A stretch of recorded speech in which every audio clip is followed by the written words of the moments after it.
Didn't even get to cross. Take how to steer as an example.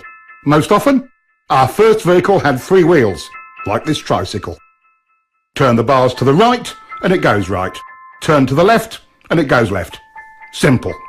Our first ventures out on 2 wheels usually involved training wheels. Now we have a 4-wheeler. From the tricycle experiences, we instinctively turn right to go right, and it works. In the time-honoured method of training, we raise the training wheels.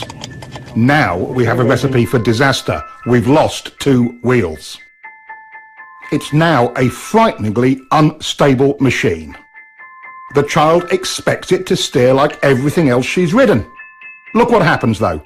She steers to the right and the bike tips over to the left, just like all 2-wheeled devices. Just go for it. Even with all the bad advice, out of our sense of survival, we somehow make it work. She doesn't ever balance But do yet. we Lower the training understand wheels, you'll the kill her. underlying technology of it? All 2-wheeled vehicles steer differently to 3- and 4-wheelers. To go right, you apply pressure to the right handlebar. That action initiates the turn. The bike then leans over and the front wheel turns into the turn. It's called counter-steering. That's why training wheels are so confusing at first. It's counter to everything the child has learned. There you go. There you go. Hey, good job. Listen, kid, steering is simple. You just push down the inside peg, pull the bike in with your knee, push the handlebars down, and lean your body in. Oh, really? I didn't know that. It was false and misleading advice like that led me to invent the no BS or no body steering bike. Let's see if it will help us sort out the facts of steering.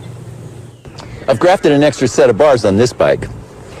The whole idea was to take the handlebars out of the equation to discover what so-called body steering really does.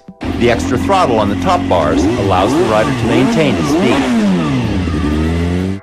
Even with massive shifts in body weight without any input through the handlebars, the bike only vaguely changes direction. This would never get you through the corkscrew at Laguna Seca. Foot peg weighting is another myth. Even with his entire body weight on one peg, this bike merely veers off course, and once his course is set, the pressure has even less effect.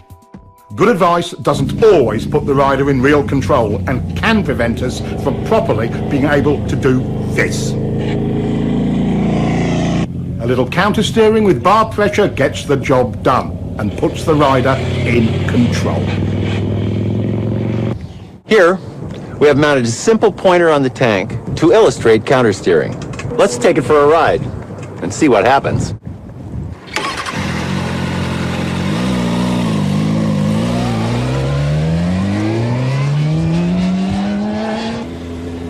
See how the pointer shows the bars moving first to the left and then right, and vice versa? This is counter-steering.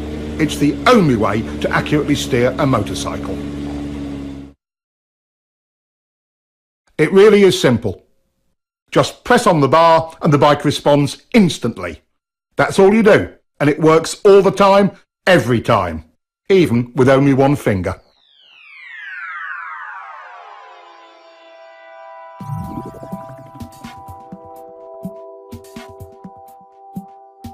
The idea that we lean to steer comes from the fact that when you lean right, you unconsciously pressure the right handlebar, and that counter-steers the bike right.